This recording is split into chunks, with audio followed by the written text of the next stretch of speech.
Assalamualaikum warahmatullahi wabarakatuh. Perkenalkan, nama saya Muhammad Arifuddin, BP 2011-03-1011. Baiklah, di sini saya akan membuat video tentang analisis sumber daya proyek konstruksi dari Insinyur Dharma Hendra STMT IPN CST. Pertama, yaitu ada dasar schedule pekerjaan. Schedule proyek tidak dapat dijamin tanpa didukung oleh schedule sumber daya. Di bawah adalah jenis schedule dan sumber daya. Yang ketiga ada faktor penting dalam analisis. Produktivitas dan waste time. Data kedua hal tersebut di atas perlu diketahui secara jelas. Untuk mengetahui secara jelas tingkat kemampuan perusahaan dalam bidang efisiensi, dipakai sebagai pedoman dalam menyusun program kerja dan program peningkatan efisiensi perusahaan. Digunakan sebagai tooltok ukur kemampuan bersaing. Secara teori, produktivitas adalah output dibagi dengan input. Faktor yang mempengaruhi PRODE atau produktivitas tidak dapat distandarkan atau dipastikan karena ada beberapa hal yang perlu mempengaruhinya. Faktor yang mempengaruhi produktivitas antara lain adalah: yang pertama, kondisi pekerjaan dan lingkungan; yang kedua, supporting dari sumber daya; yang ketiga, keterampilan tenaga atau kapasitas alat; yang keempat, motivasi tenaga kerja atau operator; yang kelima, cara kerja atau disebut juga dengan construction method; yang keenam, manajemen atau SDM dan SDA. Wasted material. Pengertian waste adalah kelebihan kuantiti material yang digunakan atau didatakan yang menambah nilai suatu pekerjaan. Wasted hampir selalu ada, apapun penyebabnya. Oleh karena itu harus ada program menurunkannya. Jenis wasted material ada dua, yaitu material secara individu dan material campuran. Untuk material campuran seperti hot mix, beton dan lain dapat terjadi wasted ganda. Penyebab wasted material yaitu dapat bermacam-macam. Yang pertama, produk yang berlebihan atau dimensi terlalu besar. Yang kedua, transportasi baik di dalam lokasi maupun luar. Yang ketiga, cara penyimpanan di gudang atau di luar gedung. Yang keempat, over quality. Yang kelima, persediaan yang berlebihan atau juga sering disebut dengan overstock. Yang keenam, penggantian atau perbaikan pekerjaan karena cacat atau tidak memenuhi persyaratan. Yang ketujuh, kehilangan baik yang belum dipasang maupun yang sudah dipasang. Kebutuhan sumber daya. Produktivitas tenaga kerja secara individu atau disebut juga dengan Q1, di mana Q1 adalah kualiti pekerjaan yang dapat diselesaikan per satuan waktu oleh satu tenaga.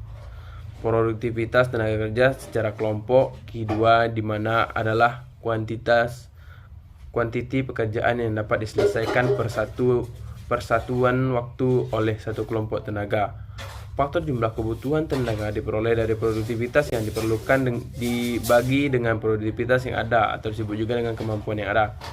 Standar kualitas. Produktivitas tenaga kerja diukur dengan kuantiti pekerjaan yang dapat diselesaikan dengan memenuhi persyaratan mutu. Untuk persyaratan mutu, tenaga kerja dapat diberi spek begitu saja. Khusus untuk pekerjaan finishing yang memerlukan persyaratan mutu harus dapat ditunjukkan secara jelas, misalnya dengan mock-up. Untuk kualitas yang sifatnya dapat diukur, hasil kerja diuji dengan alat, tes laboratorium, dan lain-lain sebagainya. Analisis sampai dengan tenaga. Jumlah dan komposisi jenis tenaga yang diperlukan dalam penyelesaian suatu pekerjaan. Harga satuan upah borong dari pasar untuk pekerjaan tersebut.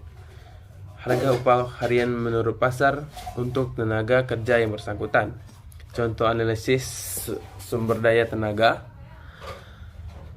Untuk melaksanakan pekerjaan pasangan batu bata diperlukan satu tukang batu dibantu oleh dua pekerja atau disebut juga dengan kenek. Upah harian pasar yang untuk tukang 7 hari 70.000 dan untuk pekerja 30.000 per harinya. Harga pasar upah borong pasar 12.000 per meter persegi. Contoh analisis sampai dengan tenaga biaya menurut upah harian. Satu tukang 70.000 sama dengan 70.000.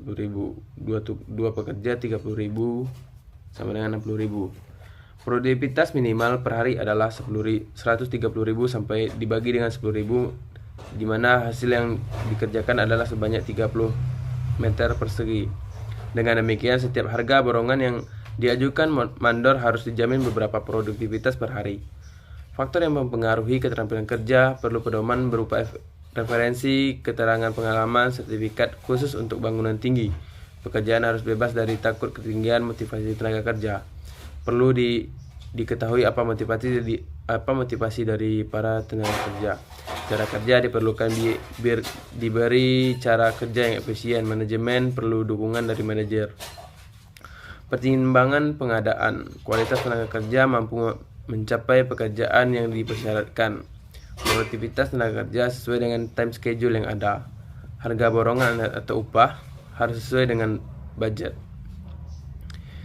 Kapasitas alat yang diberikan oleh pabrik pembuat adalah produktivitas. Produktivitas real alat dipengaruhi oleh kondisi alat dan kondisi pekerjaan, keterampilan, motivasi operator, komposisi alat dan cara kerja, serta dengan manajemen. Produktivitas real ada dua macam, yaitu individu dan kelompok.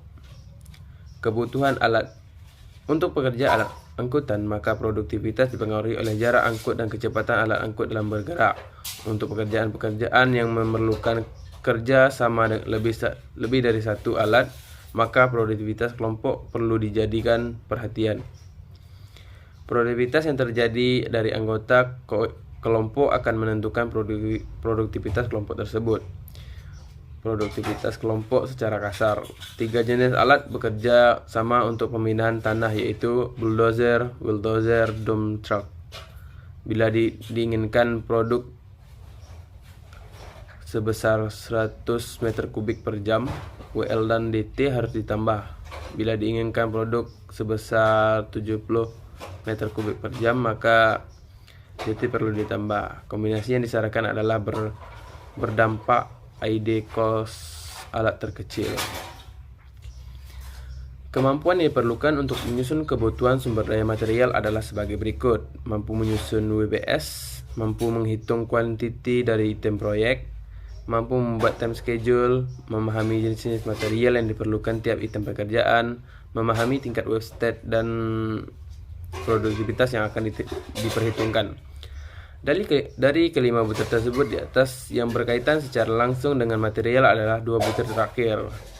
Ditinjau dari kebutuhan sumber daya, jenis pekerja dibagi tiga, yaitu pekerjaan yang hanya memerlukan tenaga saja. Yang kedua, pekerjaan yang memerlukan tenaga dan material.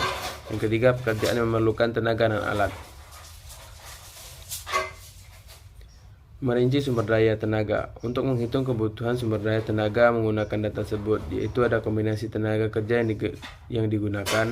Yang kedua, produktivitas kelompok kerja. Yang ketiga, produktivitas yang dituntut berdasarkan time schedule. Yang keempat, per hari dibutuhkan 500 atau 13 kelompok. Pengendalian wastage material tidak dapat dihindari, tetapi perlu dikendalikan. Tingkat wastage yang dapat dikendalikan merupakan kemampuan dari personel atau organisasi. Selayaknya harus ada kegiatan pengendalian agar kemampuan yang ada jadi meningkat. Wastage material atau sama dengan risiko. Waste yang terjadi adalah merupakan sebagai dari risiko. Manajer risiko berlaku untuk pengendalian wastage.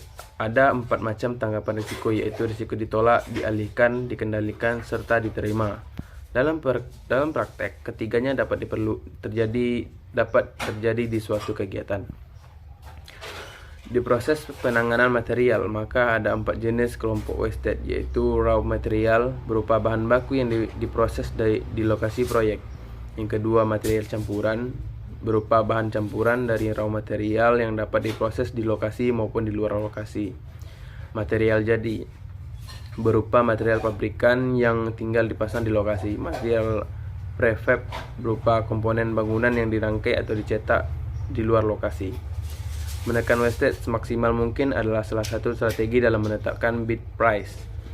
Upah menekan wastage adalah pembelian material jadi prep atau material campuran, sistem pengukuran yang cermat untuk material lepas, mengurangi intensitas perpindahan material, meningkatkan sistem keamanan, menunjukkan petugas yang memahami spek material.